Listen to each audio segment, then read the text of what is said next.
Caroline's hands wouldn't stop shaking as she stepped off the stagecoach, and the tall cowboy watching her from across the dirt road saw it. Every trembling finger, every shallow breath, every instinct screaming at her to run. Jack Blackwood had paid for a bride, not a terrified girl who looked like she might bolt back to whatever hell she'd escaped from. But when their eyes met hers, wide with fear, his guarded with doubt, something neither of them expected passed between them. This wasn't going to be the clean arrangement either of them had imagined.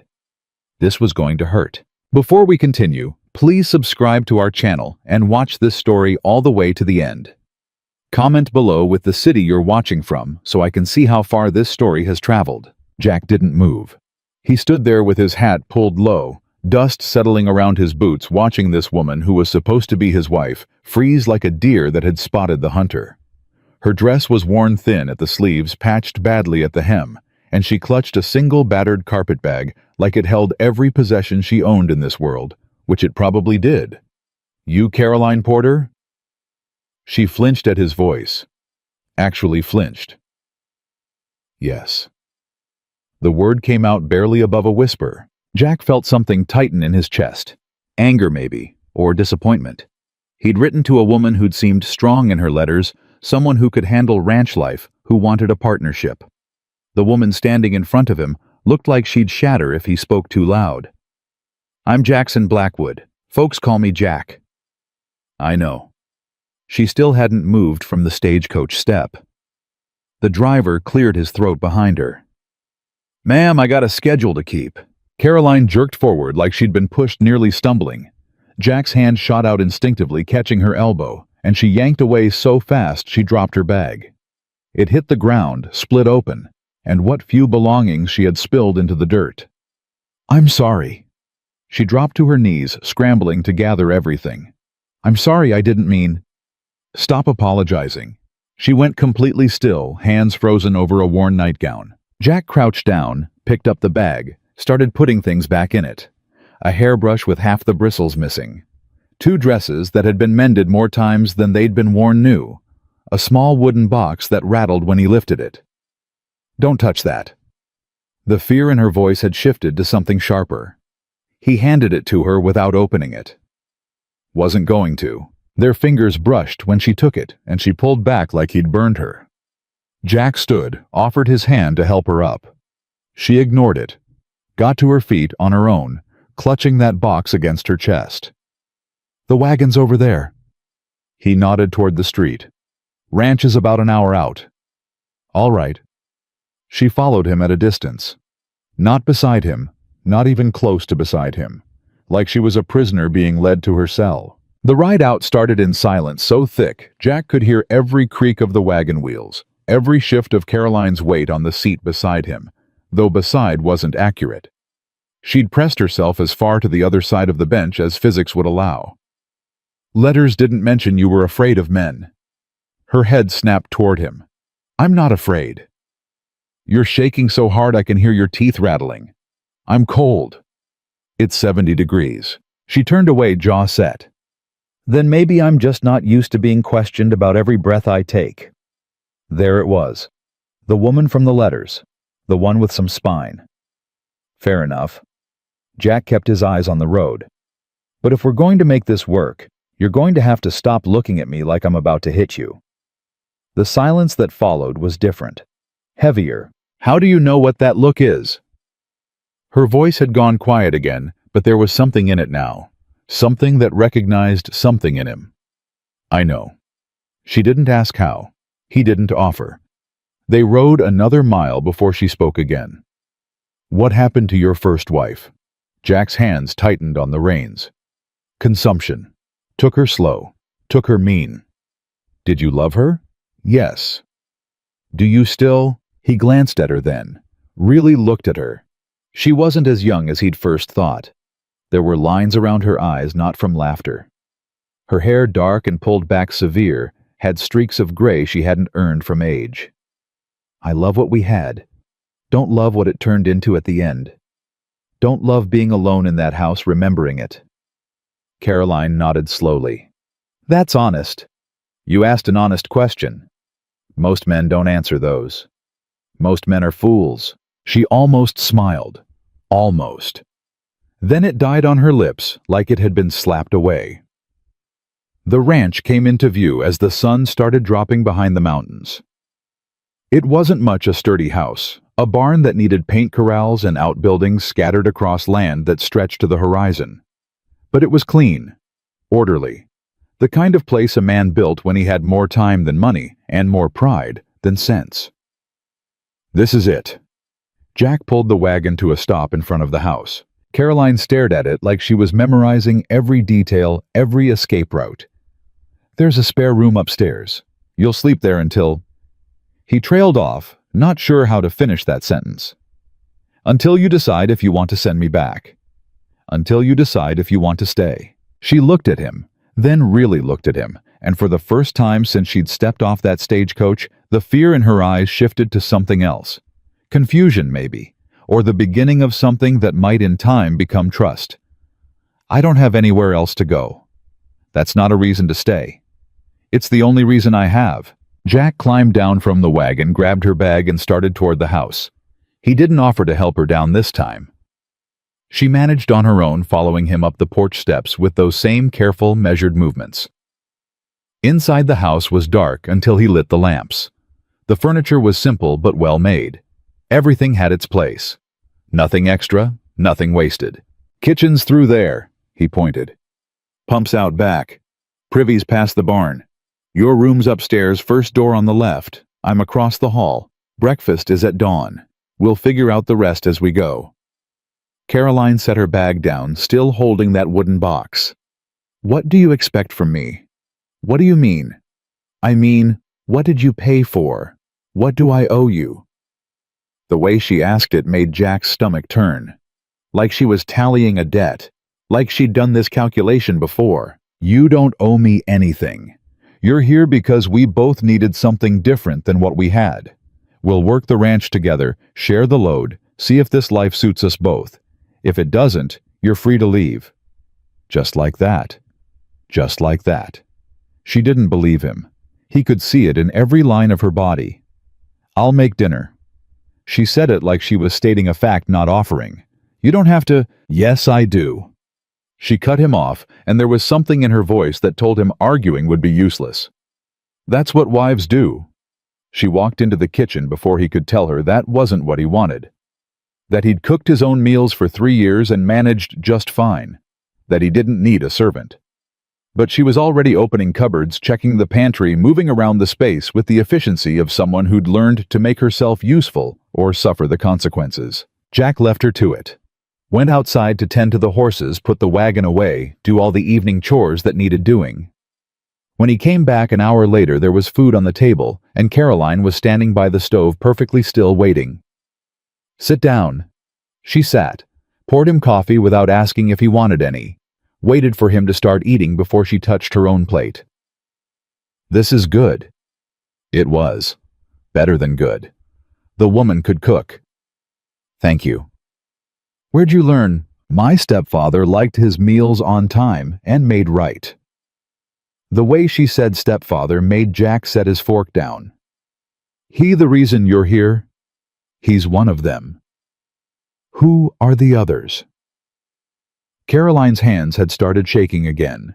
She pressed them flat against the table, trying to still them. Does it matter? Might. Why? Because if someone's coming looking for you, I need to know. She laughed, but there was no humor in it. No one's coming. No one cares enough to come. They ate in silence after that. When Caroline started clearing the plates, Jack stood to help. I can do it. So can I. She didn't argue, but she didn't look at him either. They worked side by side close enough that their shoulders almost brushed, and every time they came within inches of touching, she'd flinch away like he was a hot stove. I'm not going to hurt you. Caroline's hands went still in the dishwater. You say that now. I'll say it tomorrow too, and the day after that. However long it takes for you to believe it. Why? She turned to face him, wet hands dripping onto the floor.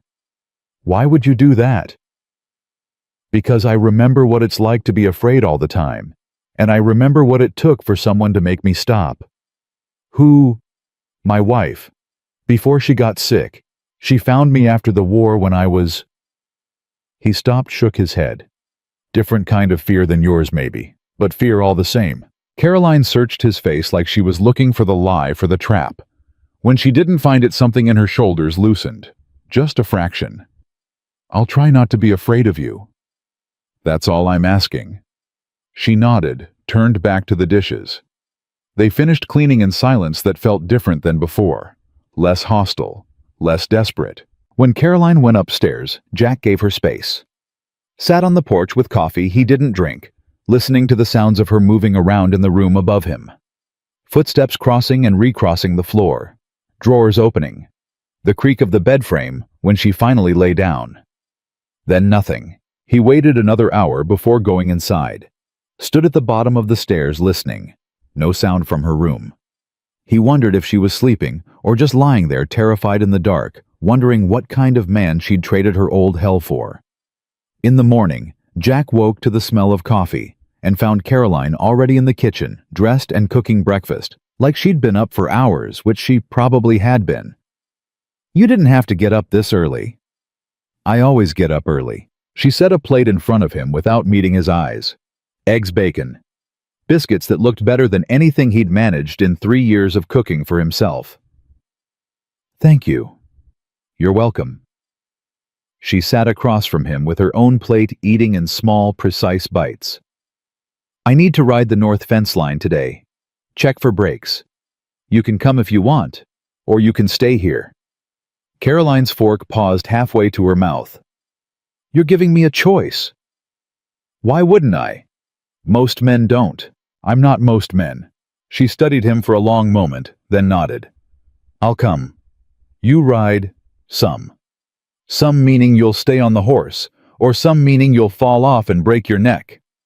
That almost smile flickered across her face again. "I'll stay on." They rode out after breakfast, Caroline on a gentle mare that Jack had specifically chosen for her. She handled herself well enough, though she held the reins too tight and sat too stiff in the saddle. The fence line stretched for miles, cutting through scrub and grass, and the occasional stand of cottonwoods. They worked in silence. Jack checking the posts and wire, Caroline watching, learning. "Hand me those pliers." She did, still keeping distance between them. "You can come closer. I don't bite." "I know." "Do you?" Caroline didn't answer, but she did step closer. Close enough that he could smell the soap she'd used that morning. Something floral. Something that reminded him of before. They worked like that for the better part of the morning, Jack fixing breaks in the fence, Caroline handing him tools, asking questions about the ranch, about the land, about what needed doing and when. "Why'd you want a mail-order bride?" The question came out of nowhere. Jack twisted another piece of wire before answering. "Got tired of being alone, tired of cooking for one, tired of having no one to talk to but the horses." "You could have married someone local." "Could have, didn't want to." "Why?" "Because everyone local knew Sarah, knew what we had, knew what I lost. Couldn't court anyone without comparing them to her ghost." Caroline was quiet for a while. Then, "I understand that. You got ghosts too. Everyone does." "What are yours?" She handed him another section of wire, her fingers careful not to touch his. "The kind that don't stay buried." They moved down the fence line, the conversation dropping off again into comfortable silence. Around midday, they stopped to rest the horses and eat the lunch Caroline had packed that morning. "This is good land." She stood looking out across the rolling hills, shading her eyes against the sun. "It is. Hard land, too. Takes work to make it pay." "I'm not afraid of work." "Didn't figure you were. What are you afraid of?" The question caught Jack off guard. "What makes you think I'm afraid of anything?" "Because you asked me to come here, to be your wife, to share this life, and you're treating me like I might disappear if you breathe too hard." She turned to look at him. "That's fear." Jack leaned back against a fence post, considering. "I'm afraid you'll leave, that you'll decide this isn't worth it, and I'll be alone again." "That's honest. You keep asking honest questions. And you keep answering them." Doesn't happen often. Never happened before. They mounted up and rode back to the ranch as the sun started its descent. Caroline was more relaxed in the saddle now, her hands easier on the reins, her posture less rigid. That night over dinner, she asked him about the ranch's history.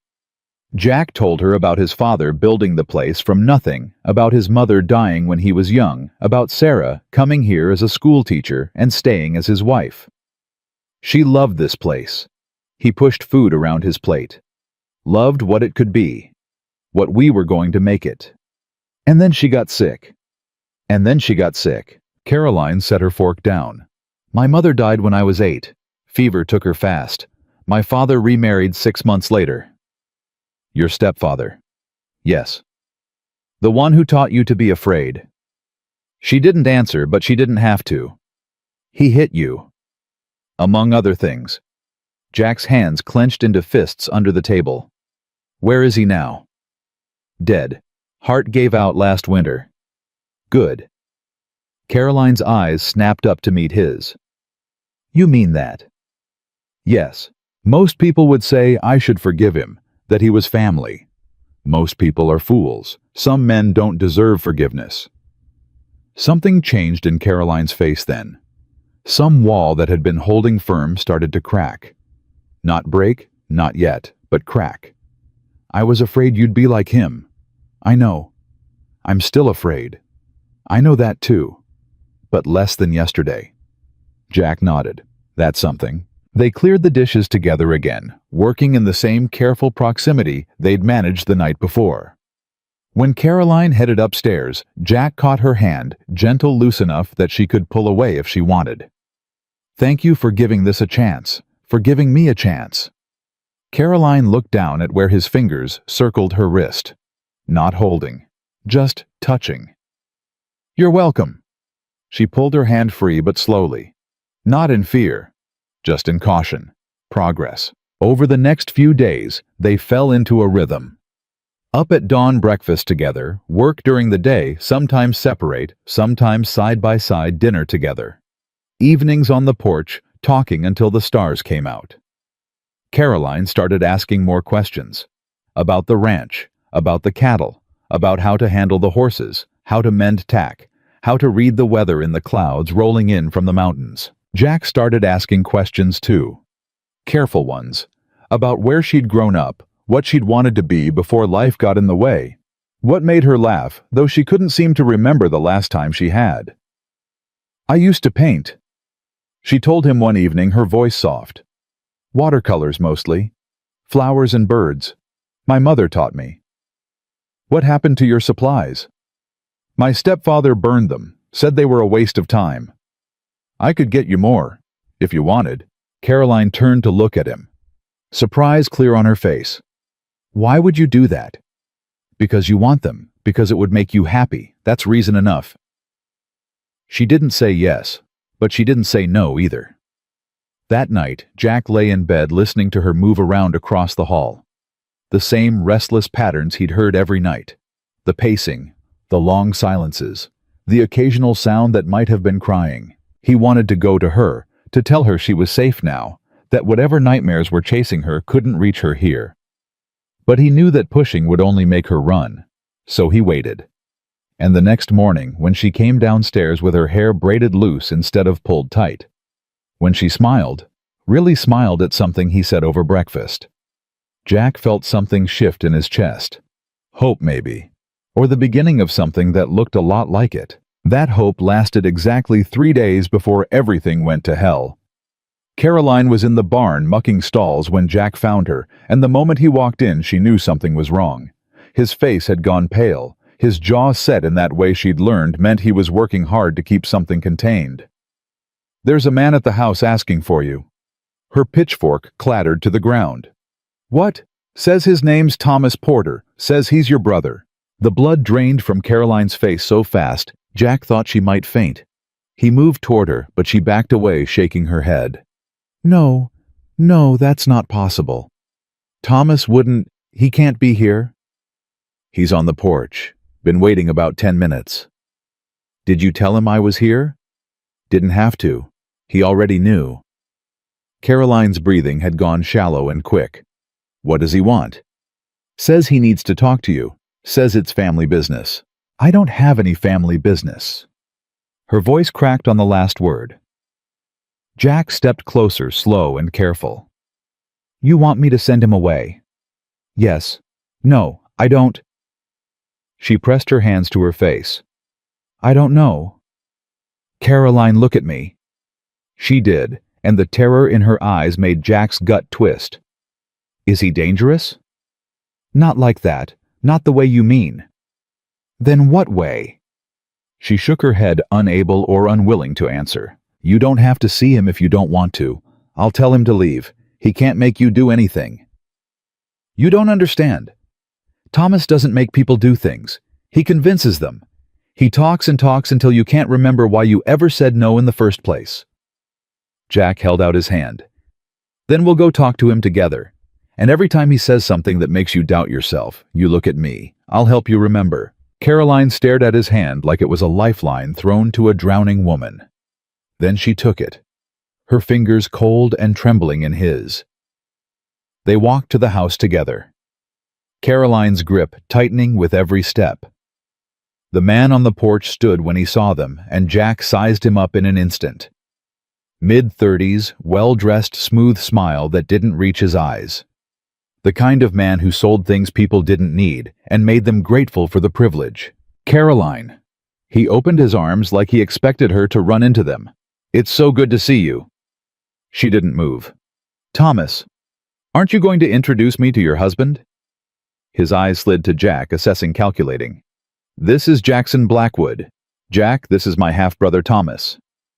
Jack didn't offer his hand. What do you want?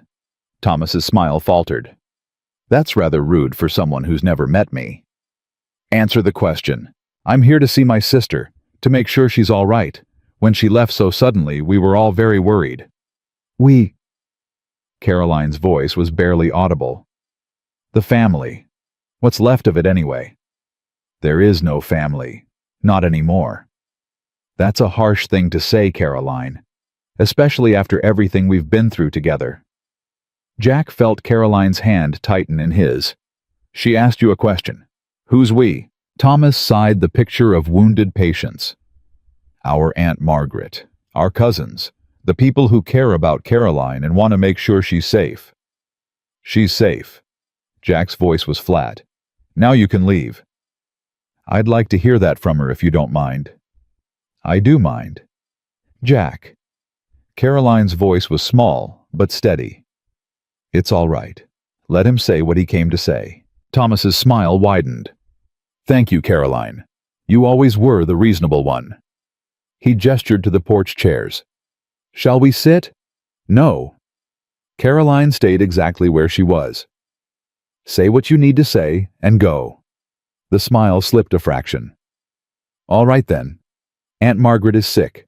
The doctor says she doesn't have long. She's asking for you. Caroline went very still. Margaret's sick. Very. She's been asking for you every day. Keeps saying she needs to make things right before she passes. Make what right? I don't know. She won't tell me. She'll only speak to you. Jack felt the conflict radiating off Caroline in waves. When did she get sick? About a month ago. We tried to find you, but you disappeared without a trace. Because I left. Without telling anyone where you were going. Do you know how worried we've been? You never worried about me before. Caroline's voice had an edge now. Why start now? Thomas's expression shifted to hurt. That's not fair. I know things were difficult after Father died, but we're still family, Caroline. Family looks after each other. Your father looked after me by making sure I knew exactly how unwanted I was. You looked after me by standing there watching while he did it. I was just a boy. You were 16, old enough to know better, old enough to do something. Thomas's jaw tightened.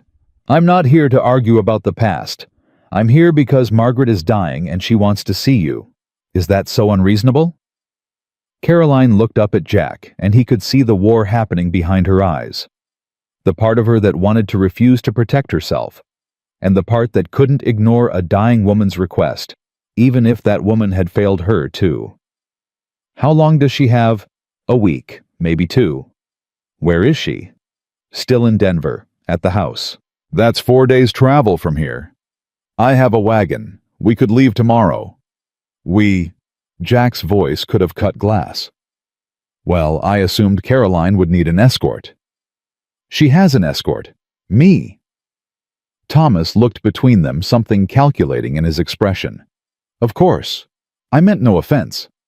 I just thought, given how new your marriage is, you might not want to leave your ranch for that long. The ranch will survive. Will it? Thomas's tone was just slightly too casual. I passed through town on my way here.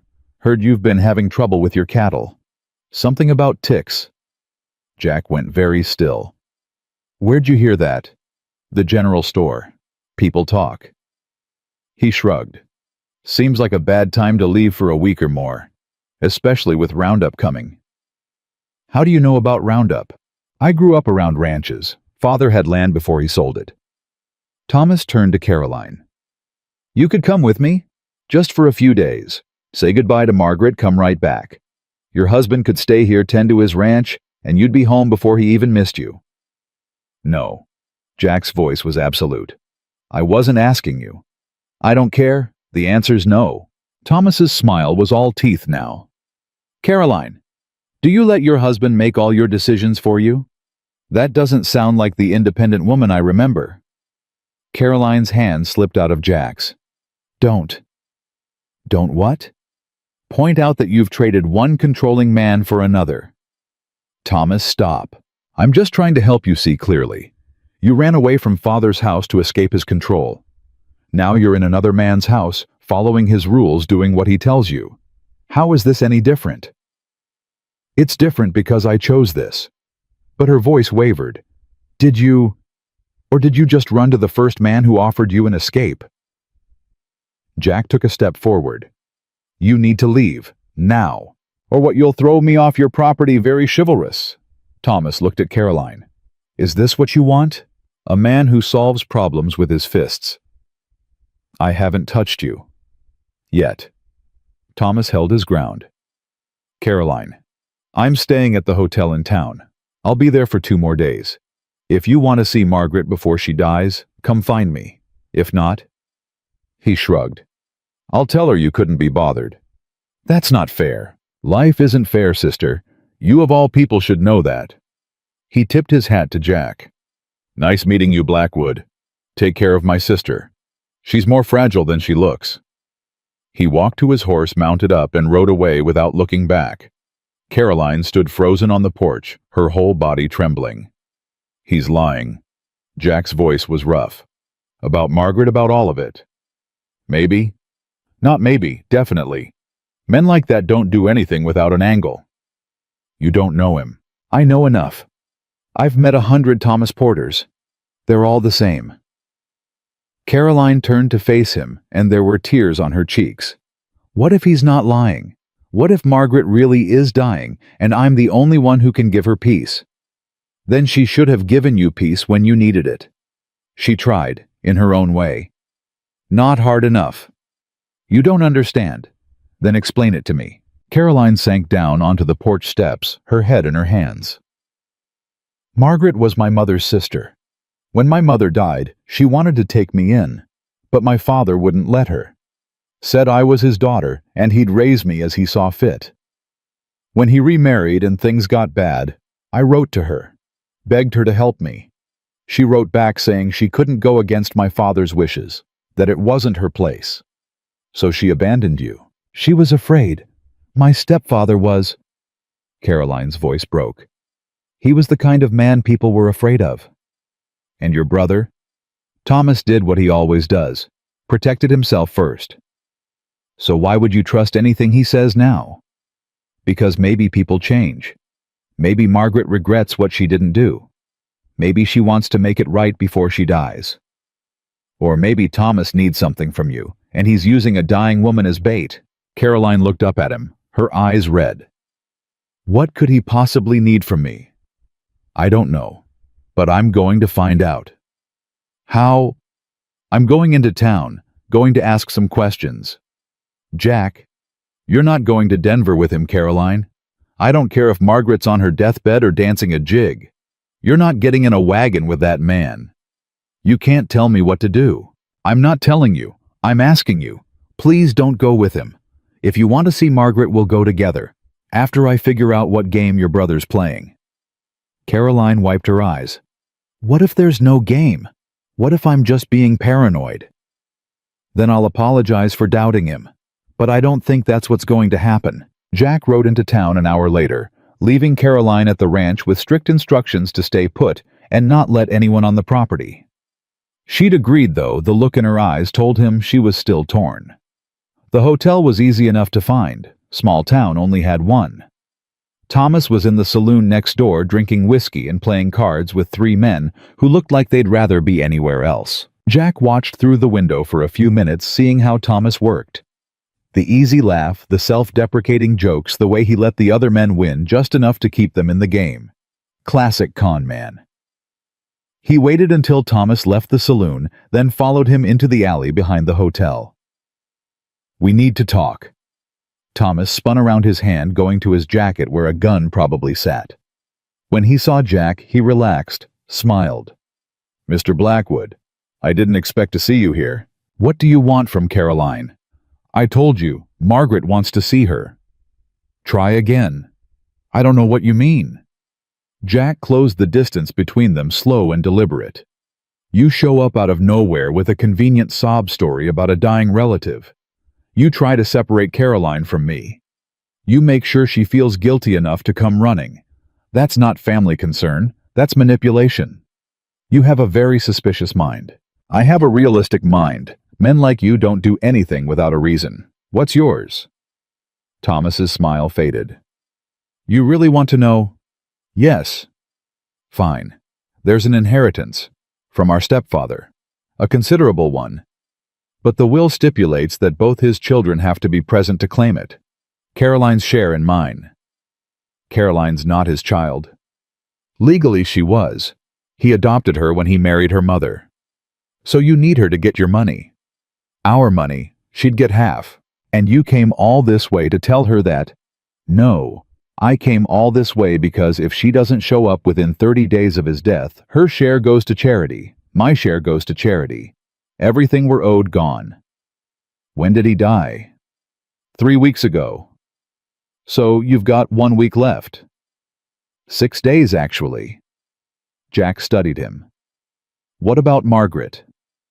Thomas had the decency to look uncomfortable. "Margaret is fine, healthy as a horse. You lied. I improvised. Caroline wouldn't have come for money, she's too proud, but family obligation that she'd respond to. Get out of town." "Excuse me?" "You heard me. Get on your horse and get out of town. Don't come back. Don't write to her. Don't contact her ever again." Thomas's expression hardened. "That's not your decision to make." "Yes, it is. She's my wife." "A wife you've had for what, 2 weeks? You think you know her better than her own blood." "I think I know you well enough to keep you away from her. She has a right to that money. She has a right to live without vultures circling. That money could change her life, could change both your lives. We don't need it." "Everyone needs money, Blackwood. Don't be a fool." "Better a fool than whatever you are." Thomas pulled out a piece of paper, thrust it at Jack. "Fine. You want to protect her so badly? Read that. It's a copy of the will. Every word is legal and binding. If she doesn't claim her inheritance in 6 days, she loses everything. And before you get too noble about refusing money on her behalf, maybe consider that it's not your choice to make. It's hers." Jack took the paper, scanned it. The legal language was dense, but the meaning was clear.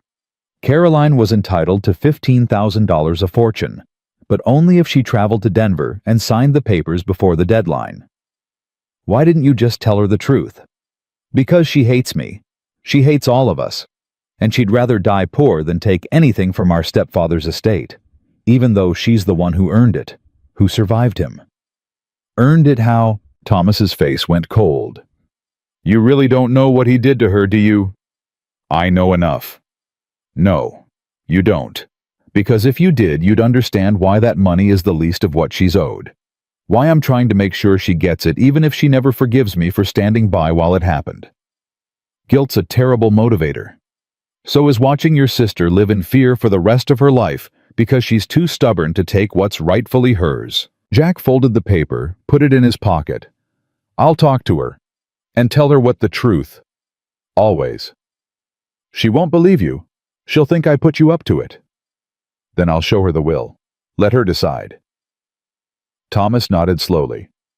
And if she decides to go, then we'll go together. But you stay away from her. Whatever business needs to be conducted in Denver, you do it through a lawyer. You don't talk to her, don't look at her, don't exist in the same room if you can help it. That's rather harsh. That's generous compared to what I want to do. Which is, make sure you never come near her again. Thomas studied Jack for a long moment. You really do care about her. Yes.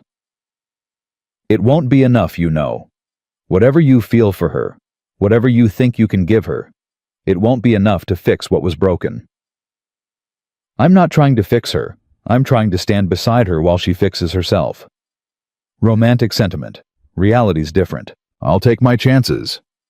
Thomas walked toward his horse, then stopped. For what it's worth, I hope you're right. I hope you can give her what we couldn't, what she deserves. What she deserves is people who don't lie to her. Fair point. Thomas mounted up. I'll be at the hotel until tomorrow evening. After that, I'm heading to Denver with or without her. Clock's ticking Blackwood. Make sure she knows what she's walking away from. He rode off, leaving Jack standing in the alley, holding a will that was going to shatter whatever fragile trust Caroline had started to build. When Jack got back to the ranch, Caroline was in the garden. She'd started planting herbs and vegetables in neat rows. She looked up when she heard the horse, and her face went carefully blank. What did you find out? Jack dismounted, walked over to her. Thomas lied about Margaret. I knew it. But there was no satisfaction in her voice. What does he really want? You need to sit down for this. I'm fine standing. Caroline, just tell me, Jack. Whatever it is, just say it. So he did. Told her everything. The inheritance, the deadline, the will in his pocket. He watched her face go from disbelief to anger to something he couldn't quite name. When he finished, she held out her hand. Show me. He gave her the paper. She read it once, twice, 3 times. Then she very carefully folded it and handed it back. $15,000. Yes. For surviving him. Caroline? No. She shook her head. No, you don't get to soften this. That's what Thomas said, isn't it? That I earned it, that I survived him. Yes, he's right. She started pulling up weeds with vicious intensity. I did survive. I lived through every beating, every cruel word, every night I prayed I wouldn't wake up in the morning. And now he's dead, and he left me money. Like that makes it better. Like that erases anything. It doesn't erase it, but it could give you options. I don't want his money. It's your money. The will says so. The will can go to hell. She threw a handful of weeds aside. I don't want anything from him. Not his money, not his apology from beyond the grave. Nothing. That's $15,000, Caroline. Do you understand what that means? What you could do with that? Buy a new life. Buy away the memories. Buy back the years he stole from me. Her voice was rising. Money doesn't fix this, Jack. It doesn't fix anything. No, but it could give you freedom. Real freedom. Not just running from one bad situation to a slightly better one. She went very still. Is that what you think this is? A slightly better situation? That's not what I meant. Then what did you mean? I meant that you married me because you had no other choice. You said so yourself. You had nowhere else to go. So what if you had choices? What if you had money of your own, enough to live independently? Would you still be here? Caroline stared at him like he'd slapped her. You want me to take the money and leave? No, I want you to take the money and stay. But because you choose to not, because you have to. That's the same thing. It's not. And you know it. She turned away from him, her shoulders shaking. I can't go back to Denver. I can't be in that house again. Then we'll get a hotel. We'll do the business through lawyers. You never have to see the house or Thomas or any of them. You don't understand. Just being in that city. Her voice cracked. I can feel him there, even though he's dead, even though he can't hurt me anymore. I can feel him. Jack moved behind her, not touching but close. Then I'll be there too. And every time you feel him, you look at me. Just like we did today. I'll help you remember he's gone, and you're not. Why? She spun to face him, tears streaming down her face. Why would you do this for me? We barely know each other. You don't owe me anything. Because you're my wife. Because I'm starting to... He stopped, the words catching in his throat. Starting to what? Care about what happens to you. More than I should this soon. Caroline searched his face looking for the lie. You mean that?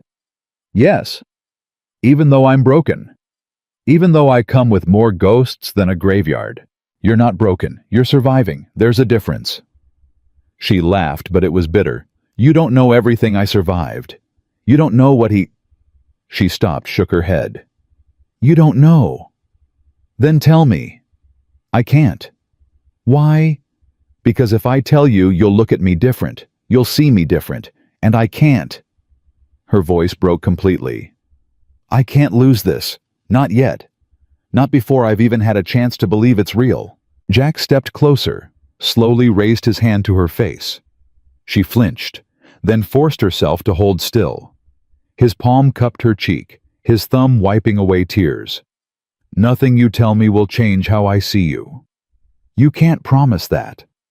I can. And I am. They stood like that for a long moment, her leaning into his touch, despite every instinct screaming at her to pull away. We have 6 days to decide. Jack's voice was gentle. 6 days to figure out if this money is worth the trip, worth the memories, worth everything it will cost you to claim it. What do you think I should do? I think you should do whatever lets you sleep at night. Money's not worth peace of mind. But it could mean freedom. You're already free, Caroline. You left. You made it out. That's freedom. Then why doesn't it feel like it? Because freedom's a process, not a destination. And sometimes the hardest part isn't escaping. It's learning to live after you do. Caroline closed her eyes, leaning fully into his hand now. I'm so tired, Jack. Tired of being afraid. Tired of running. Tired of looking over my shoulder. Then stop running. Stay here. Build something with me. Forget the money. Forget Thomas. Forget all of it. Just stay. And if I can't forget, then we'll deal with it together. She opened her eyes, met his gaze. You really mean that? Every word. Why? Because somewhere in the last 2 weeks you stopped being the stranger I paid for and started being the woman I wake up wanting to see across the breakfast table. And that matters more to me than any inheritance. Caroline's breath hitched. Jack, you don't have to say anything. I'm not asking for anything in return. I'm just telling you the truth, so you know. So when you make your decision about Denver, about the money, about all of it, you know. She nodded, unable to speak. They stood there as the sun set, Jack's hand still on her face, Caroline's tears still falling. And something between them shifted, not fixed, not healed, but shifted, toward something that might, with time and patience and more honesty than either of them was comfortable with, become real. That night, Caroline didn't sleep. Jack could hear her pacing in the room above his back and forth until he couldn't stand it anymore. He climbed the stairs, knocked on her door. Come in. She was standing by the window in her nightgown, arms wrapped around herself. She didn't turn when he entered. I keep thinking about that money. Her voice was hollow. $15,000. Do you know what I could do with that? Tell me. I could buy my own ranch. Smaller than this one, but mine. I could hire people to work it so I'd never have to depend on anyone again. I could travel, see places I've only read about in books. I could... She stopped, her shoulders sagging. I could run away again. That's what I'd do. Take the money and run. Running's not always wrong. It is when it's all you know how to do. Jack leaned against the doorframe. What if we went to Denver, got the money, came back here? Would you still want to run? She finally turned to face him. I don't know. And that scares me more than anything. That I might take that money and wake up one morning and decide this, the ranch, all of it wasn't what I wanted after all. That's the risk I'm willing to take. Why? Because the alternative is you spending the rest of your life wondering what if. And that'll poison this just as surely as running would. Caroline crossed the room, stopped a few feet from him. What if I don't come back? Then you don't come back. You'd just let me go. I'd hate it, but yes, I'd let you go. She studied his face in the dim lamplight. You're not like any man I've ever known. Good. Most men you've known were bastards. That almost smile crossed her face. True. So we go to Denver, we get your money, we come back and figure out what happens next, together. What if Thomas tries something? Then I'll handle Thomas. What if the house? What if being there? Then we leave, middle of the night if we have to. The money's not worth your sanity. Caroline took a shaky breath. All right. All right. We'll go to Denver. But Jack, if I start to break, if I can't handle it, promise me you'll get me out of there. I promise. She nodded, wrapped her arms around herself again. I should try to sleep. You should. But neither of them moved. Jack, would you...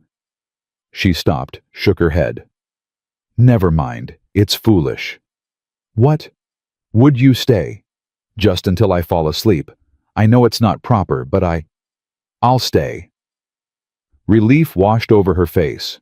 She climbed into bed, pulled the covers up to her chin. Jack settled into the chair by the window, tipped his hat over his eyes. Thank you. You're welcome. An hour later, her breathing finally evened out into sleep. Jack waited another 30 minutes to be sure, then slipped out of the room as quietly as he'd come. They left for Denver 2 days later, taking the train instead of the wagon.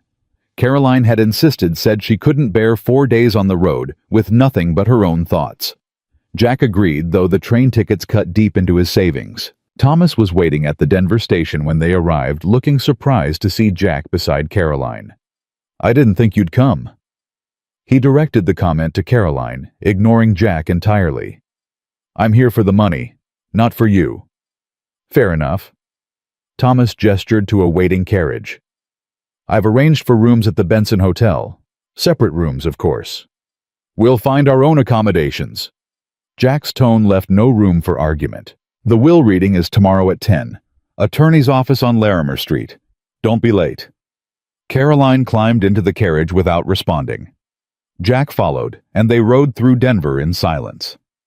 Caroline's hands were clenched so tight in her lap, her knuckles had gone white. You all right? No. Her eyes were fixed on the passing streets. I can smell it. The city. It smells the same. We can leave right now. Catch the next train back. No, I came this far. I'm seeing it through. They checked into a modest hotel on the opposite side of town from where Thomas had suggested. Jack got 2 rooms connected by a door, left it unlocked on his side. That night, Caroline knocked on the connecting door around midnight. I can't sleep. Come sit. Jack was at the small table by the window, going over ranch accounts he'd brought with him. She sat, pulled her shawl tight around her shoulders. Tell me about your wife, Sarah. Why? Because I need to think about something other than tomorrow. And you loved her. I can hear it in your voice when you say her name. Jack set down his pencil. What do you want to know? How you met. She came to town to teach at the schoolhouse. I was bringing cattle to market. She was trying to break up a fight between 2 boys, and one of them knocked her into a water trough. What did you do? Fished her out. She called me an interfering brute and told me to mind my own business. Caroline's lips twitched. And you fell in love with her? Not then. Took about 6 months of her telling me to leave her alone before I wore her down. What changed her mind?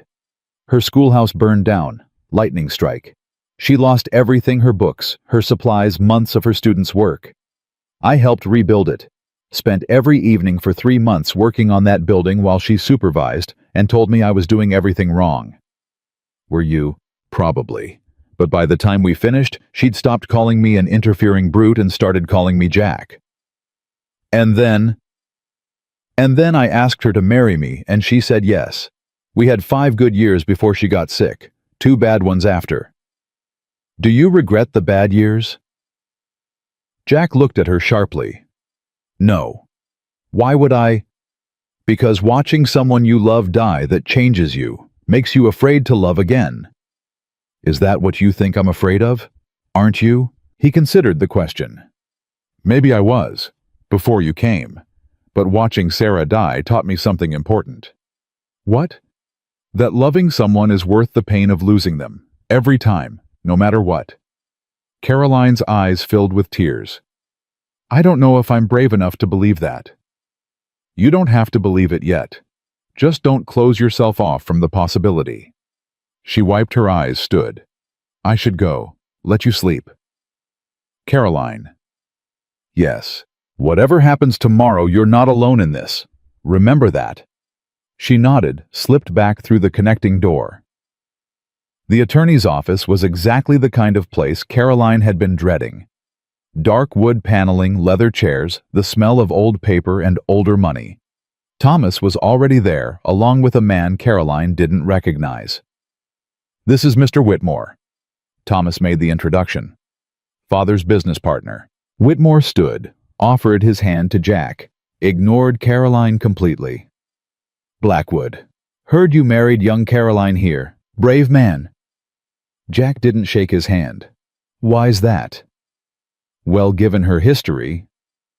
Whitmore's smile was oily. Most men wouldn't take on damaged goods. Jack's fist connected with Whitmore's jaw before Caroline could blink.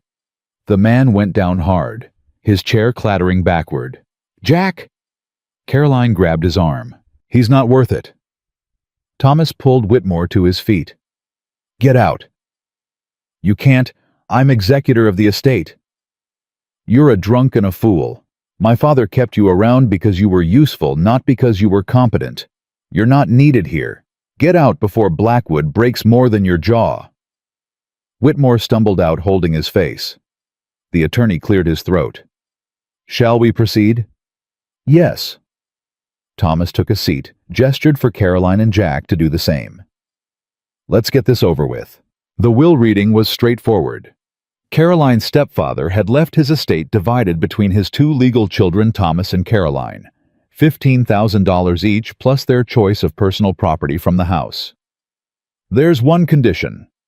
The attorney looked at Caroline. You must enter the house at least once to claim your portion. Your stepfather specified this explicitly.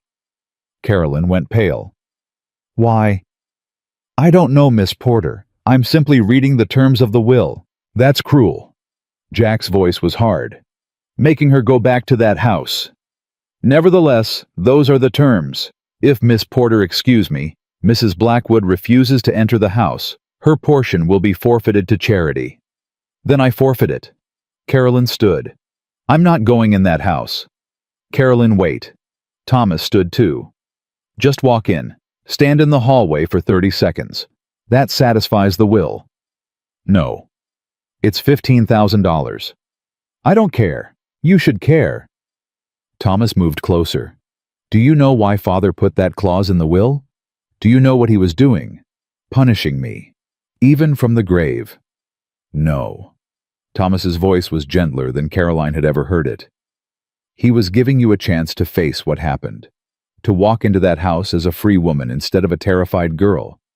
To prove to yourself that he doesn't own you anymore. He never owned me. Didn't he? You've been running from him for how long? 3 years. 4. You left the moment he died because you couldn't stand to be in that city and that house breathing the same air. He owns your fear, Caroline. He always has. And he knew it. So this is what, some kind of twisted final lesson? Maybe. Or maybe he finally felt guilty. Maybe he wanted to give you a reason to confront what he'd done. To walk through that door and realize you survived him. I don't need to walk through any door to know I survived. Don't you? Thomas held her gaze. Because from where I'm standing, you're still letting him control you. Still letting him dictate what you can and cannot do. That's not fair. It's completely fair, and you know it. Caroline turned to Jack. What do you think? I think it's your choice, same as it's always been. That's not helpful. I'm not trying to be helpful. I'm trying to be honest. If you walk into that house and it destroys you, we'll deal with it. If you don't walk into that house and spend the rest of your life wondering if you should have, we'll deal with that too. There's no right answer here, Caroline. Just choices. She looked between Jack and Thomas, then at the attorney who was watching this drama unfold with barely concealed interest. If I go to the house, I want 3 things. Name them. Thomas leaned forward. 1, you're not there. You wait somewhere else. 2, Jack comes with me. 3, if I walk in and can't handle it, we leave immediately and no one questions it. Agreed. Caroline took a shaky breath. Now, the sooner it's done, the sooner we can all move on. The carriage ride to the house felt like it took hours, though it couldn't have been more than 20 minutes. Caroline sat rigid beside Jack, her hand locked in his with a grip that was probably cutting off his circulation. You don't have to do this. I know. We can turn around right now. I know that too. The carriage stopped. Caroline didn't move. It's just a house. She said it like she was trying to convince herself. Wood and brick and glass. Nothing that can hurt me. That's right. He's dead. He can't touch me. No, he can't. So why can't I breathe? Jack cupped her face with his free hand. Because courage isn't not being afraid. It's being afraid and doing it anyway. And you, Caroline Blackwood, are the bravest woman I've ever met.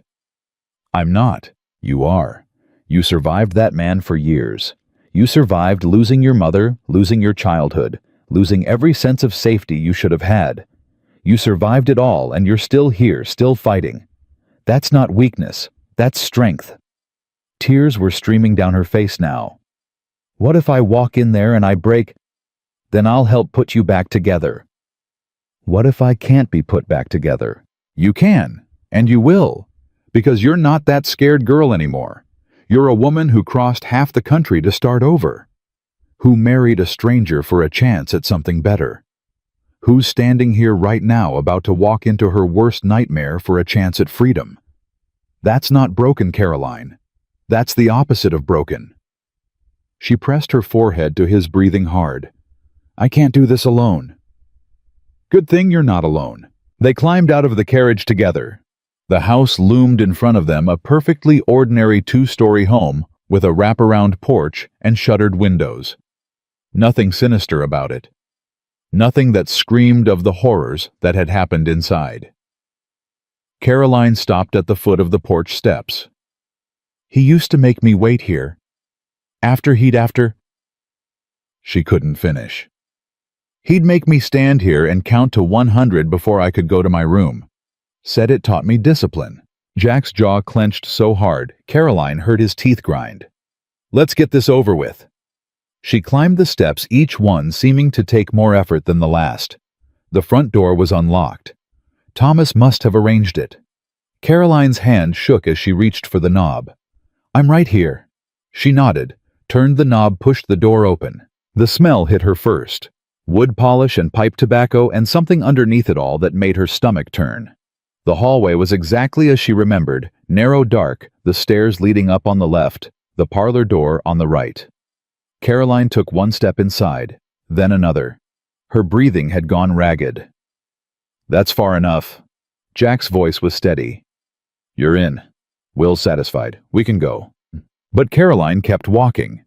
Into the hallway, past the parlor, to the door under the stairs, a closet where she'd been locked more times than she could count. She opened it.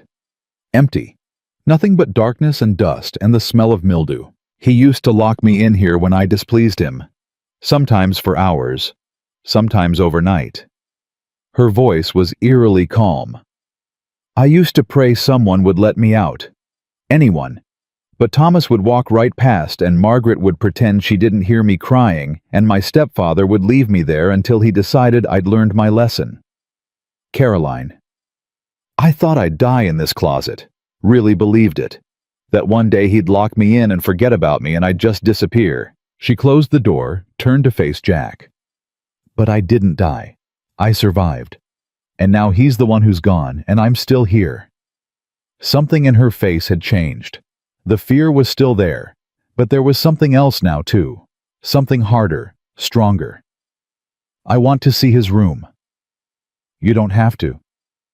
Yes, I do. She climbed the stairs, Jack following close behind. The master bedroom was at the end of the hall. Caroline stood in the doorway staring at the bed where her stepfather had died. Thomas said it was his heart, that he went in his sleep, quick, painless. She laughed, but there was no humor in it. Isn't that funny? After everything he put me through, he got to die peacefully. Where's the justice in that? There is no justice in this. No, there isn't. Carolyn walked into the room, stood beside the bed. I used to fantasize about him dying, about watching him suffer the way he made me suffer, about being the one to end it. She looked at Jack. Does that make me a terrible person? It makes you human.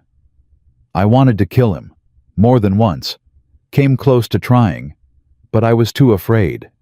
Afraid of what would happen if I failed, afraid of becoming like him. You're nothing like him. How do you know you didn't see what he turned me into? The things I did to survive. Whatever you did to survive. That's different. Caroline picked up a photograph from the bedside table. Her stepfather in his prime, stern-faced and cold-eyed. She stared at it for a long moment, then dropped it in the trash bin beside the bed. I'm done being afraid of you. She said it to the room, to the ghost, to the memory. I'm done letting you haunt me. You're dead, and I'm alive, and that's how it's going to stay. She walked out of the room without looking back. Downstairs, she grabbed a lamp from the hallway table, carried it outside, and smashed it on the porch. The glass shattered, oil spilling across the wood. Caroline, what are you doing? Something I should have done years ago. She went back inside, grabbed another lamp. And another. Smashed them all. Then she started on the china in the dining room. Plates, cups, saucers, everything that her stepfather had valued, everything he'd insisted be kept perfect. She destroyed it all while Jack watched, knowing better than to try to stop her. When she was done, the house looked like a storm had blown through it. Caroline stood in the middle of the wreckage, breathing hard, her hands cut and bleeding from the broken glass. Feel better? No. She wiped her eyes. But I feel something. And that's more than I felt when I walked in here. Jack pulled out his handkerchief, wrapped it around her bleeding hand. Let's get you out of here. Wait. Caroline looked around the destroyed parlor. There's one more thing I need. She went to the secretary desk in the corner, opened a hidden drawer Jack would never have known was there. Inside was a small wooden box, the same box she'd protected so fiercely when she first arrived in Wyoming. My mother's jewelry. It's all I have left of her. I hid it here before I left, because I was afraid my stepfather would destroy it if he found it in my things. She opened the box, and Jack saw a simple gold locket, a pair of pearl earrings, a wedding band. He never found it. He never looked. As far as he was concerned, anything of my mother's had no value. She closed the box, slipped it into her pocket. Now I'm ready to go. They met Thomas at the attorney's office an hour later. He took one look at Caroline's bandaged hands and raised an eyebrow. I take it you entered the house. I did more than enter it. Should I ask? No. Thomas handed her a bank draft. $15,000. It's yours. Caroline took it, stared at it for a long moment. This doesn't fix anything. I know. It doesn't make up for what he did, or what you didn't do. I know that too. But it's mine. I earned it, and I'm taking it. Good. Thomas looked relieved. What will you do with it? Caroline folded the draft, put it in her pocket next to her mother's jewelry box. Build something. Finally build something instead of just surviving. I'm glad. Thomas hesitated. For what it's worth, I am sorry. For not protecting you. For being a coward. For all of it. Sorry doesn't change the past. No. But maybe it can change the future. Caroline studied her half-brother, this man who'd failed her when she needed him most. Maybe. But that's not up to me. That's on you. You want absolution. Earn it. Stop being the man who stood by and be someone worth knowing. I'll try. Trying's not enough. Do it. She walked out without saying goodbye. Jack followed, leaving Thomas standing alone in the attorney's office with his guilt and his excuses. On the train back to Wyoming, Caroline finally slept. Really slept for the first time since they'd arrived in Denver. Jack watched her, this woman who'd walked into her nightmare and come out the other side, and felt something shift in his chest. He'd been wrong about what he'd told her that first night. He didn't care about her more than he should. He loved her. Completely. Irrevocably. In a way that had nothing to do with obligation or duty or the papers that said she was his wife. And that terrified him more than anything had in years. When Caroline woke up 3 hours later, Jack was still watching her. She blinked disoriented, then sat up quickly. How long was I asleep? Long enough. He handed her the canteen. We'll be home in about 4 hours. Home. She said the word silently, testing how it felt. Strange. Comfortable. Terrifying. You're staring at me. I know. Why? Because I love you and I don't know what to do about it. You looked peaceful. Haven't seen that before. Caroline took a drink, handed back the canteen. I don't feel peaceful. I feel... She paused, searching for the word. Empty. Like I left something in that house. Your fear. Maybe. Or maybe just the last piece of who I used to be. She touched her pocket where the bank draft sat. $15,000. It doesn't feel real. It's real. What am I supposed to do with it? Whatever you want, that's the whole point. She looked out the window at the passing landscape.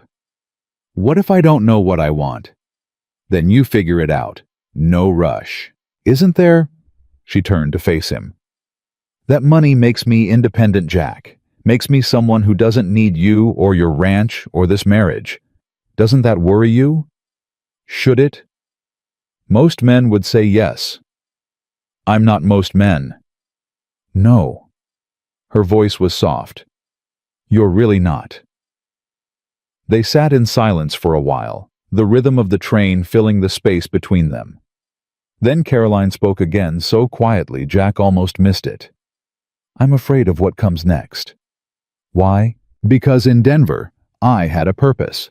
Get the money, face the house, survive. But now that's done, and I have to figure out what surviving actually means, what living means. And I don't know if I remember how. Jack moved to sit beside her, close enough that their shoulders touched. Then we'll figure it out together, one day at a time. What if one day I wake up and decide I want to leave? Then you leave. Just like that. Just like that. You make it sound simple. It is simple. You're free to choose. Every day. Every moment. That's what freedom is. Caroline leaned her head against his shoulder, and Jack felt his breath catch. I'm starting to think freedom's more complicated than I thought. Most things are. They stayed like that until the train pulled into the station.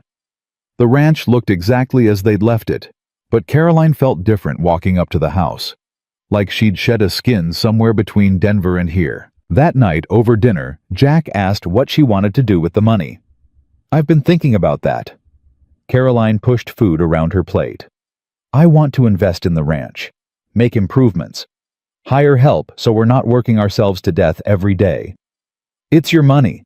You don't have to spend it on my ranch. Our ranch.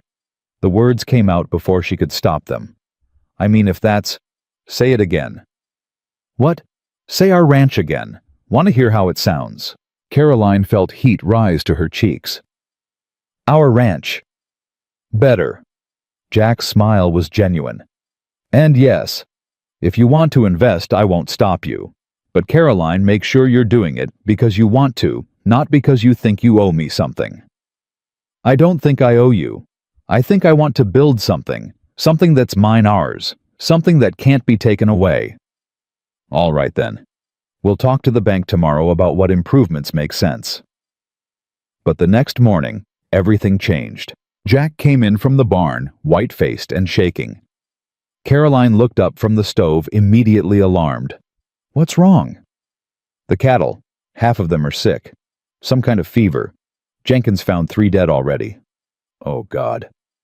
I've got to ride out, see how bad it is. See if we can contain it before we lose the whole herd. I'll come with you. No, stay here, if this is contagious. I'm coming. Her tone left no room for argument. They spent the next 3 days fighting to save the herd. It was brutal work separating sick animals, treating what they could, putting down what they couldn't. Caroline worked beside Jack and the ranch hands until her hands bled and her back screamed in protest. On the 3rd night, Jack found her in the barn, sitting beside a dying calf. This one won't make it through the night. I know. Caroline stroked the calf's head. But she shouldn't die alone. Jack sat down beside her. You don't have to do this. Yes, I do. She's ours. That means we stay. They sat there together until the calf took her last breath. Caroline cried, and Jack held her, and neither of them spoke about how many more they'd likely lose before this was over. By the end of the week, they'd lost 40 head of cattle, nearly a third of the herd. The financial loss was devastating. That's 2 years of work gone. Jack's voice was hollow. Maybe 3. Caroline sat across from him at the kitchen table, watching him calculate and recalculate figures that wouldn't change no matter how many times he ran them. Use my money. His head snapped up. No. Jack. I said no. That's your money, your freedom. I'm not taking it because I made a bad gamble on cattle. You didn't gamble. You couldn't have known they'd get sick. Doesn't matter. It's still my loss to bear. Then let me help you bear it. That's what partners do.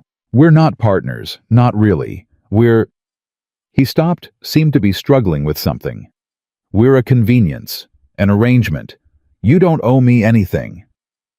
Caroline recoiled like he'd slapped her. Is that really what you think this is? What else would it be? I don't know, Jack. You tell me. Because I thought after Denver, after everything, I thought we were building something real. Real doesn't mean equal. You've got $15,000. I've got a failing ranch and a mountain of debt. That's not a partnership. That's charity. So my help is charity. But when you helped me in Denver, what was that? Different.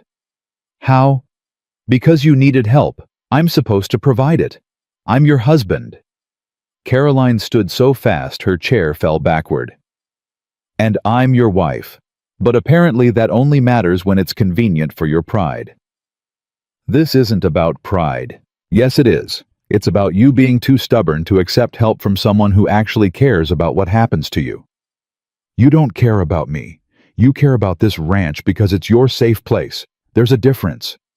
The words hung in the air between them like a physical blow. You really believe that? Caroline's voice was shaking.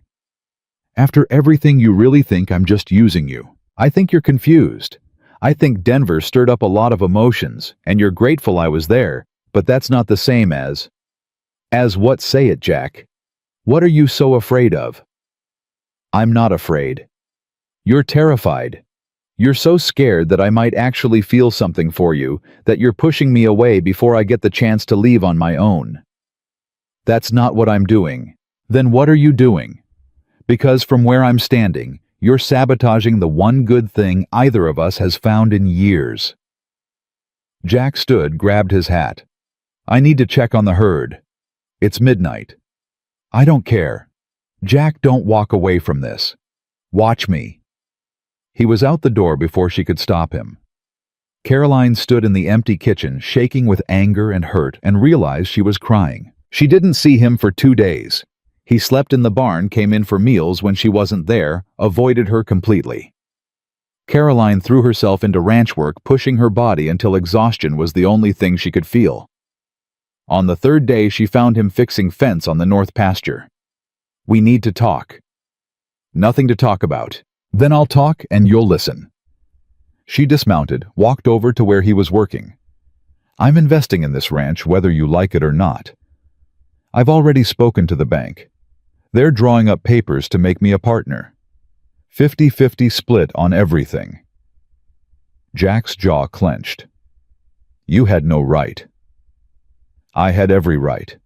It's my money and my choice. And I choose this. I choose us. I choose to stop running and start building. If that makes you uncomfortable, that's your problem, not mine." Caroline. "I'm not finished. You want to know why I'm doing this? It's not because I'm grateful. It's not because this is my safe place. It's because for the first time in my life, I found someone who sees me, really sees me, and doesn't turn away. Someone who stood beside me in that house in Denver and didn't flinch when I broke down. Someone who makes me believe I might actually deserve something good." You do deserve something good. That's why you should take that money and build some fantasy life where I'm all alone but financially secure. That's not freedom, Jack. That's just a different kind of prison. You don't know what you're saying. I know exactly what I'm saying. I'm saying I want to stay. I'm saying I want to make this work. I'm saying I'm falling in love with you, and you're too scared to let yourself feel the same way. The silence that followed was deafening. Jack set down his tools, turned to face her. "You don't love me. You love the idea of me, the safety I represent. Don't tell me what I feel. Someone needs to.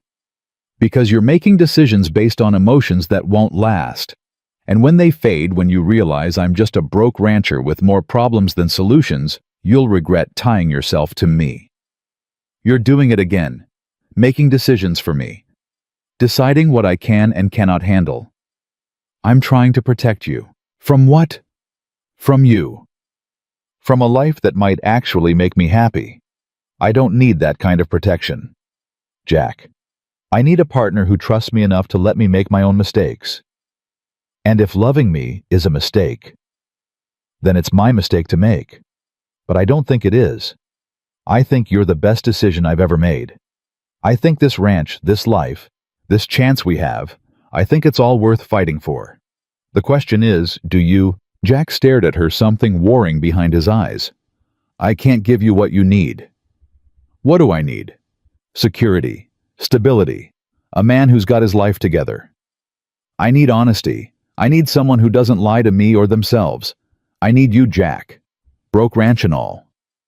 You say that now. I'll say it tomorrow too, and the day after that. However long it takes for you to believe me. She was throwing his own words back at him, and they both knew it. Jack closed his eyes, took a shaky breath. I'm afraid. Of what? Of this. Of you. Of how much it's going to hurt when you leave. I'm not leaving. Everyone leaves. Sarah didn't leave. She died. There's a difference. The result's the same. No, it's not. She didn't choose to go. She fought to stay, and I'm fighting to stay too. But Jack, you have to let me. You have to stop pushing me away every time you get scared. He opened his eyes, and Caroline saw tears there. I don't know how. Then learn. We'll learn together. She closed the distance between them, took his face in her hands. I'm not her. I can't replace what you lost, but I can give you something new, something different, if you'll let me. What if I fail you? What if you don't? Jack pulled her close, buried his face in her hair. I love you. God help me, I love you. And it terrifies me. I know. Caroline held him tight. I know exactly how that feels. They stood like that for a long time, holding each other in the middle of a broken fence line, both of them crying, both of them scared, both of them choosing to stay anyway. That night, they sat down with the bank papers and made it official. Caroline Porter Blackwood was now equal partner in the Blackwood Ranch, 50-50, just like she'd said. This is insane. Jack signed his name, pushed the papers toward her. You're investing a fortune in a ranch that just lost a third of its value. I'm investing in us. The ranch is just details. Important details. We'll figure it out. We've got enough to rebuild the herd, make improvements, hire proper help. It won't be easy, but it's possible. And if it fails, then we fail together. And we figure out what comes next, together. Jack watched her sign her name with a steady hand, no hesitation. You're sure about this? I've never been more sure of anything. The banker cleared his throat. There's one more matter. The property deed. Currently it's in Mr. Blackwood's name alone. Would you like to add Mrs. Blackwood? Caroline looked at Jack. It's your family's ranch. I don't need my name on the deed. Yes, you do. Jack's voice was firm. Add her name. Equal ownership. Jack, you said we're partners. Partners share everything. That includes the land. But if something happens if I do leave, you'd lose half your ranch. Then I lose half my ranch. But at least I'll know I trusted you. That I believed in us enough to risk it. Caroline's eyes filled with tears again. You mean that? Every word. The banker added her name to the deed, and just like that, Caroline owned something. Really owned something. Not just money or jewelry or the clothes on her back, but land. A home. A future. Thank you. She whispered it, but Jack heard. Don't thank me. You earned this. Every acre. That night they had their first real dinner as partners. Not employer and employee. Not mail-order bride and lonely rancher. Partners. We should celebrate. Caroline raised her water glass. To new beginnings. To facing fears.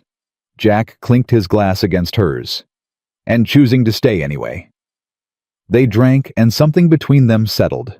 Not fixed, not perfect, but settled into something that felt like it might last. Later, as Caroline headed upstairs, Jack caught her hand. I'm sorry for what I said. About you using me. I didn't mean it. I know, you were scared. I'm still scared. So am I. But I'm also here, and I'm not going anywhere. Promise? I promise. She kissed him then, soft and brief and full of promise. Jack pulled her closer, deepened the kiss, and for the first time since she'd arrived, Caroline didn't pull away, didn't flinch, didn't freeze. She kissed him back. When they finally broke apart, both breathing hard, Jack rested his forehead against hers. Stay with me tonight. Not in the spare room. With me. Caroline's breath hitched. Jack. Not for I just want to hold you. Wake up with you beside me. Actually sleep for once without listening for your footsteps in the room above mine. I've been keeping you awake. Every night since you got here.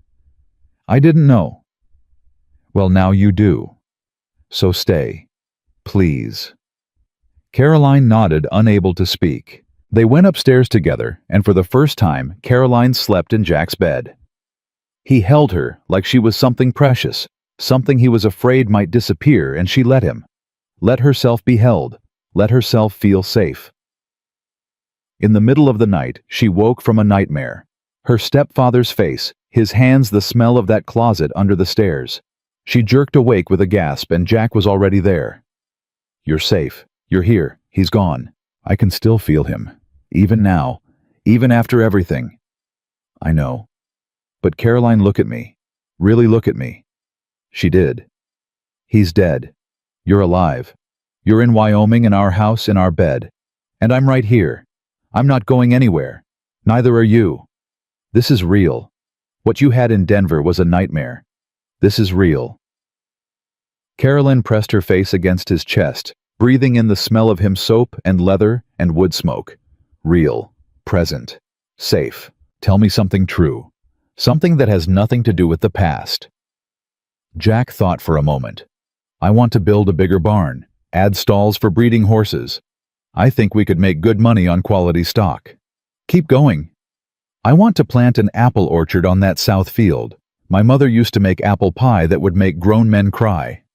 More. I want to take you to see the mountains in the fall when the aspens turn gold. Want to show you how beautiful this place can be when you're not just surviving it. What else? I want to watch you plant that garden you keep talking about.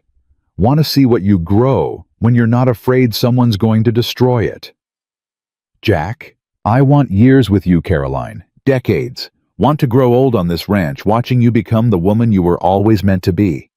Want to be the man standing beside you when you finally stop looking over your shoulder. She was crying now, but they weren't sad tears. That's what I want too. All of it. Everything. Then that's what we'll build. Together. They fell asleep like that, tangled together, breathing in sync. And for the first time in longer than either of them could remember, they both slept through the night without nightmares. Morning came, soft and gentle sunlight streaming through the window. Caroline woke first, found Jack still asleep beside her, his face peaceful in a way she'd never seen. She slipped out of bed carefully, not wanting to wake him, went downstairs, and started breakfast. When Jack came down an hour later, there was coffee waiting and eggs on the stove, and Caroline humming something under her breath. "You're happy." He said it like a revelation. "I am." She turned to face him, surprise clear on her face. "I'm actually happy." "Good." He pulled her close, kissed the top of her head. "Get used to it. Plan on making you happy for a long time. Is that a threat or a promise?" "Both." They ate breakfast together, made plans for the ranch, talked about the future like it was something they could actually count on. And slowly, carefully, they started to believe it might be true.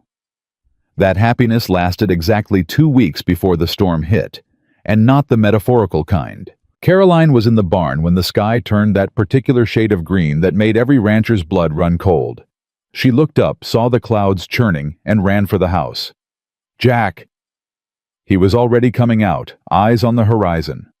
"Tornado weather. We need to get the horses in, secure everything we can." They worked fast, hauling equipment into the barn, getting the animals under shelter. The wind picked up so quickly Caroline could barely stay on her feet. "Get to the cellar!" Jack shouted over the roar. "Not without you." "I'm right behind you." But he wasn't. He was running toward the north pasture, where 3 horses were still loose, spooked, and running wild.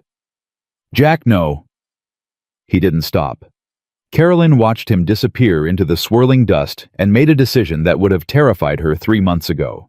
She ran after him. The wind was so strong it knocked her sideways. Debris flew past her head branches. Pieces of fence, God knew what else. She couldn't see more than a few feet in front of her. "Jack?" No answer, just the shriek of the wind.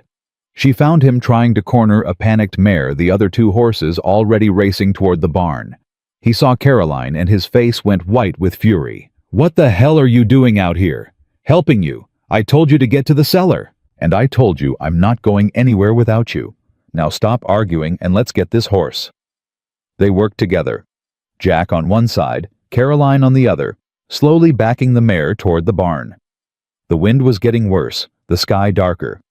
Caroline could hear something that sounded like a freight train bearing down on them. "We're out of time."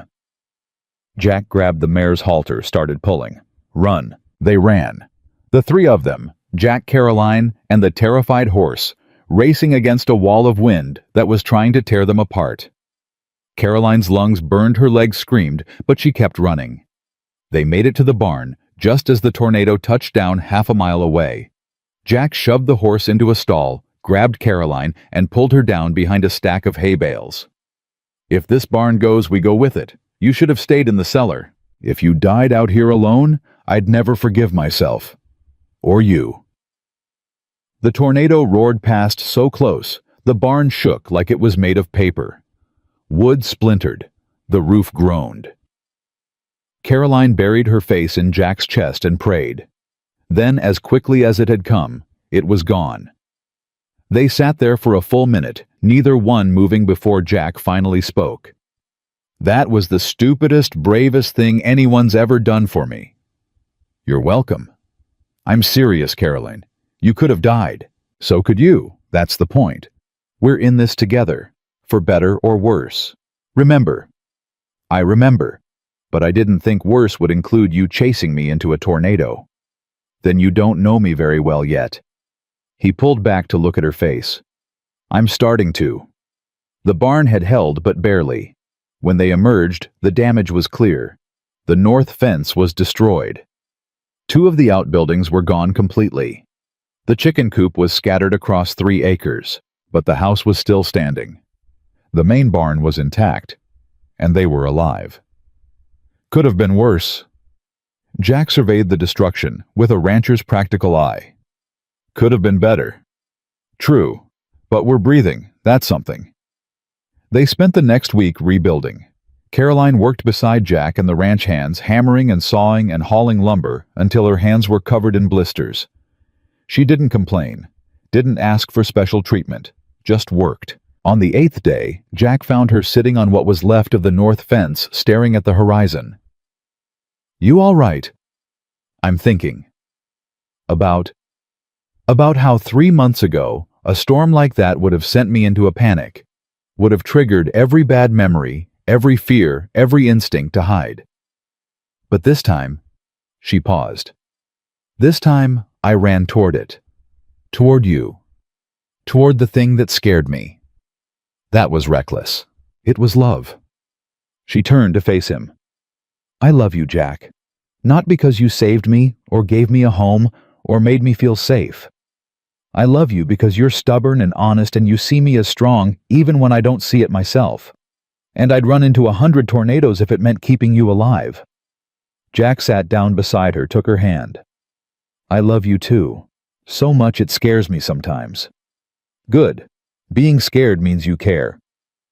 "Is that what you tell yourself when you wake up from nightmares?" "Sometimes, when they still come." "Do they come often?" "Less than they used to. Some nights I still dream about him, about that house, but more nights I dream about this, about us, about the life we're building." "Good dreams or bad?" "Good, surprisingly good." They sat in comfortable silence, watching the sun set over land they owned together. "I got a letter from Thomas." Caroline's voice was casual, but Jack felt her tense. What did he want? To apologize, actually apologize, not just say the words. He's leaving Denver, heading to California. Fresh start. Said he wanted me to know he's trying to be better.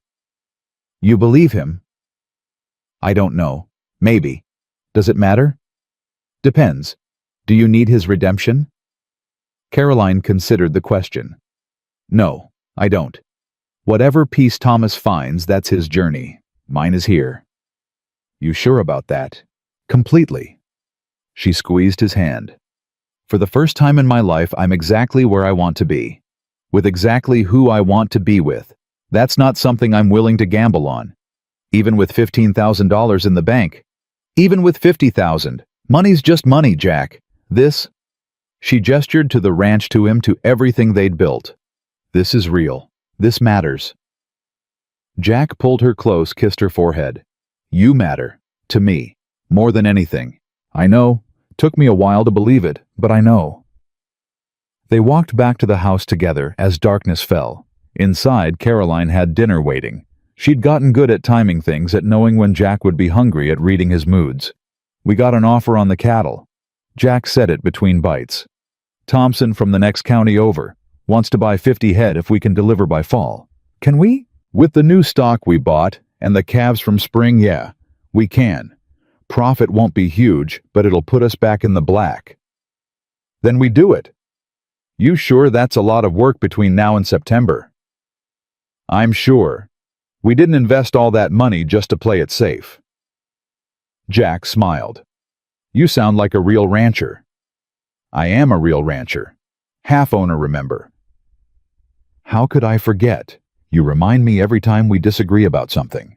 "That's because you still try to make decisions without consulting me." "Old habits." "Break them." "Yes, ma'am." They cleaned up dinner together, working in the easy rhythm they'd developed. When Caroline reached for a high shelf, Jack steadied her waist. When Jack nearly dropped a plate, Caroline caught it. Small gestures that spoke of familiarity, of partnership, of trust. Later, as they sat on the porch watching stars come out, Caroline asked the question that had been building in her for weeks. "Do you still miss her, Sarah?" Jack didn't answer right away. "Yes. But different than before." Different how? Before I missed who we were together, the life we had, the future we'd planned. Now I miss the memory, but I don't ache for it. Does that make sense? Perfect sense. It means you're healing. We both are. Yes, we are. Caroline leaned against him, his arm around her shoulders. I never thought I'd have this. Peace, safety, love that doesn't hurt. You deserve all of it. So do you. They stayed like that until the chill drove them inside. Upstairs, they undressed in comfortable silence, climbed into bed together. No awkwardness now. No fear. Just two people who'd chosen each other again and again until the choice became as natural as breathing. In the middle of the night, Caroline woke to find Jack watching her. Can't sleep? Didn't want to. Wanted to watch you. That's not creepy at all. He laughed. Maybe a little. But Caroline, do you know how many nights I laid awake after Sarah died wondering if I'd ever feel anything again? Wondering if the loneliness would just be my life from then on. And now I can't imagine being lonely again. Even when you're driving me crazy arguing about fence posts or cattle feed, I'm not lonely. And that's... His voice caught. That's everything. Caroline rolled to face him, traced his jaw with her finger. I spent so long thinking I was broken, that what happened to me had ruined me for anything good. But you don't look at me like I'm broken. You look at me like I'm whole, because you are whole. You were always whole. You just needed someone to see it. I needed you to see it. She kissed him. Then slow and deep, pouring everything she felt into it. Jack responded with the same intensity, his hands gentle but sure. When they finally broke apart, both breathing hard, Caroline made a decision. I'm ready. For what? For all of it. For this to be real in every way. For us to be husband and wife, not just in name. Jack went very still. Caroline, you don't have to. I know I don't have to. I want to. I want you. I want this. I'm not afraid anymore. Are you sure? I've never been more sure of anything. What happened next was theirs alone, tender and honest and full of everything they'd been building toward. When it was over, Caroline lay in Jack's arms, tears streaming down her face. Did I hurt you? Jack's voice was panicked. No, God no. I'm crying because I'm happy.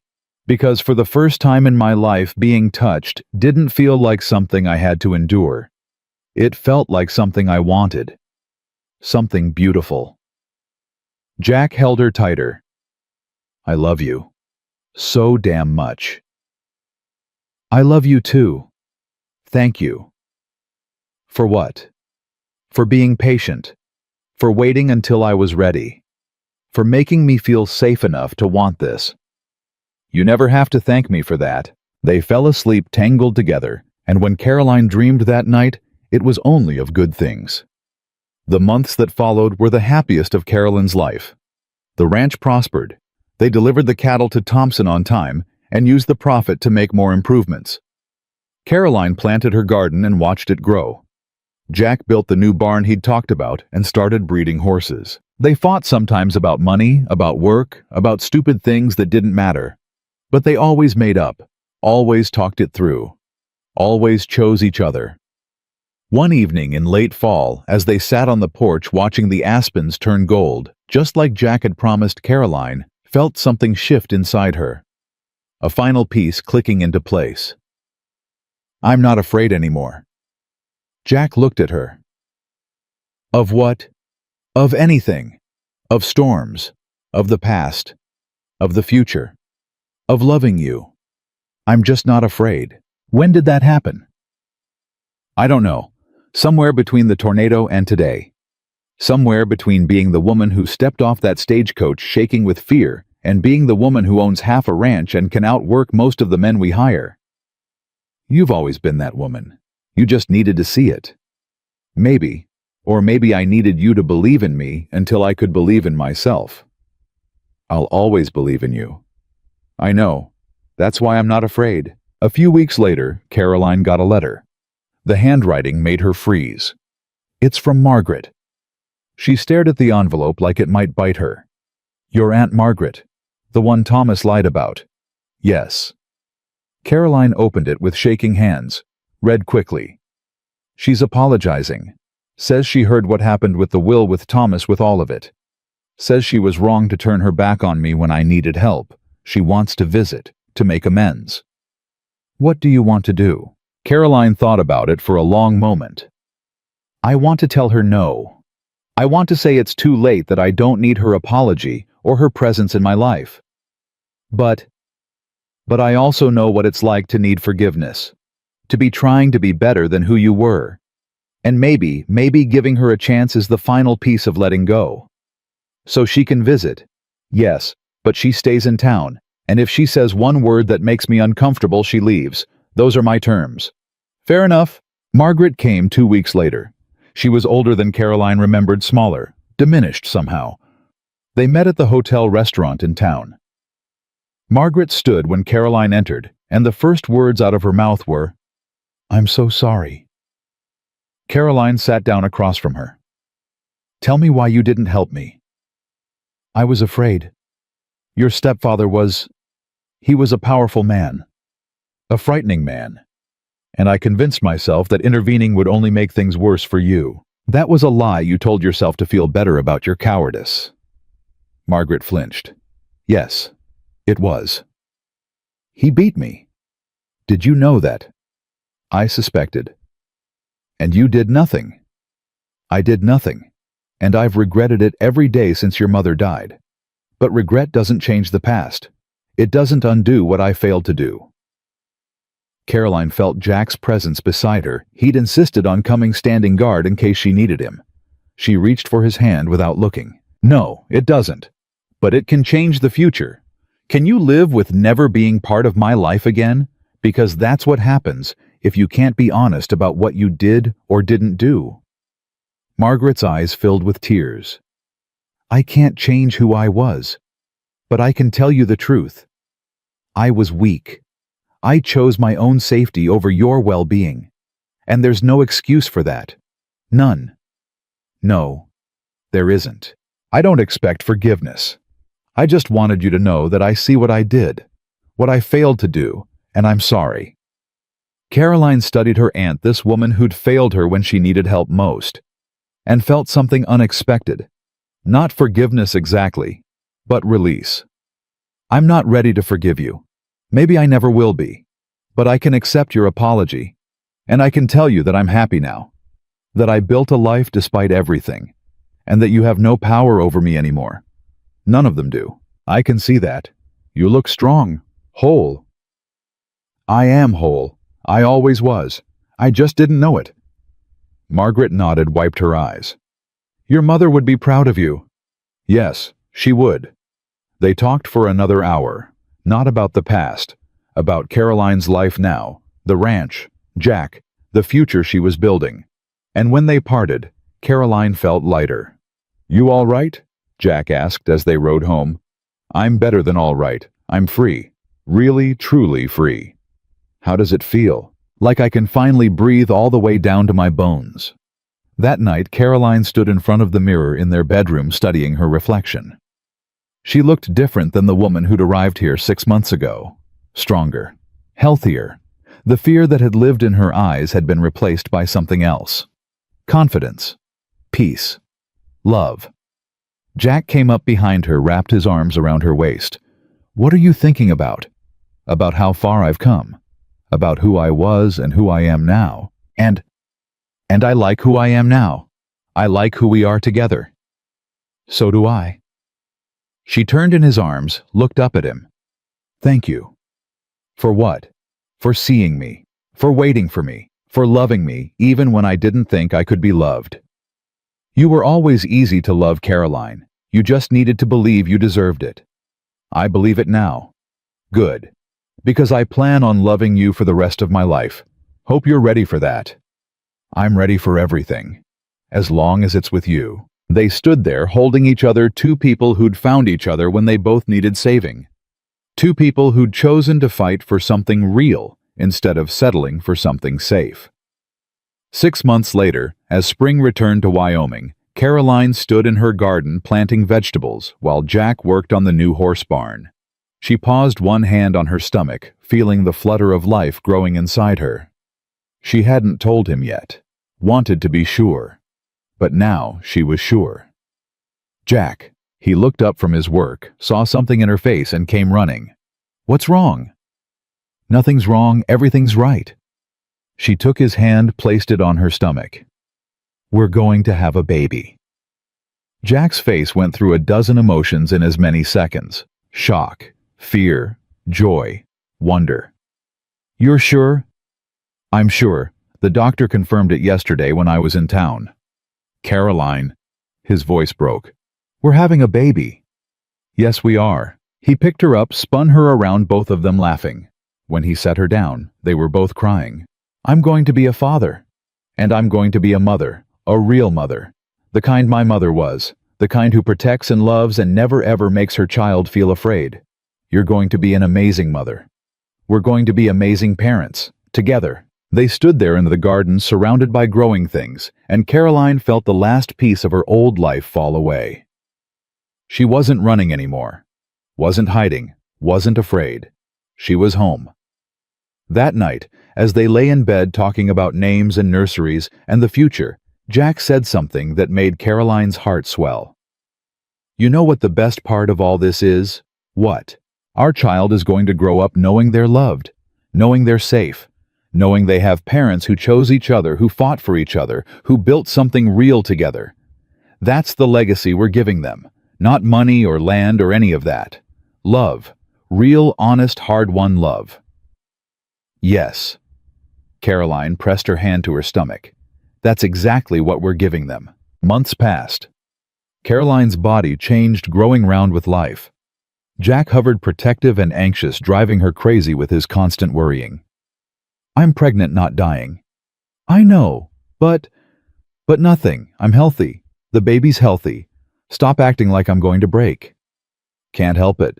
You're precious cargo now. I've always been precious cargo. You're just noticing it now. He laughed, pulled her close as much as her belly would allow. Fair point. When her time came, it was fast and fierce. Jack paced outside the bedroom while the doctor and midwife worked. Every cry from Caroline made him flinch. Every silence made him panic. Then cutting through everything, a baby's first wail. The midwife opened the door, smiling. You have a daughter, Mr. Blackwood. Both mother and baby are healthy. Jack was inside before she finished speaking. Caroline lay exhausted but glowing, holding a tiny bundle wrapped in blankets. Come meet your daughter. He sat beside them, stared at the tiny face peeking out from the blankets. She's perfect. She is. Caroline looked up at him, tears streaming. We made her. Together. We made everything together. They named her Sarah Margaret, honoring the past while choosing their own future. And as Jack held his daughter for the first time, feeling her tiny hand grip his finger, he understood something he'd missed before. Love wasn't about replacing what was lost. It was about building something new from the ashes of what had been. It was about choosing each other every day through fear and doubt and storms and joy. It was about standing in the wreckage of your old life and having the courage to build something better. Years later, when people asked Caroline about her journey, how she went from a terrified mail-order bride to a confident ranch owner and mother, she always told them the same thing. I found someone who saw me not for what had been done to me, but for who I was beneath all the fear. And he loved me anyway. That's what saved me. Not the ranch, not the money, not the distance from my past. Him. Us. The life we built together when we both stopped running and started choosing each other. And Jack, standing beside her with their daughter on his hip and their son tugging at his hand, would add his own truth. She saved me too. Made me believe I could love again, could trust again, could build something that wouldn't break just because I was afraid of losing it. We saved each other. That's how this works. They stood together on the porch of their ranch, watching the sun set over land they'd built from nothing, and knew without question that every fear they'd faced, every obstacle they'd overcome, every moment of doubt and terror and pain had been worth it. Because love, real love, the kind that grew from honesty and trust. And choosing each other every single day was always worth fighting for. They'd proven it to each other, to themselves, and now to their children. Fear could be conquered. The past could be released. And two broken people could build something whole together if they just had the courage to try. This was their truth, their legacy, their gift to each other and to the future they'd created together, a love that had transformed fear into strength, doubt into certainty, and two wounded hearts into one unbreakable bond that would endure for all the years ahead.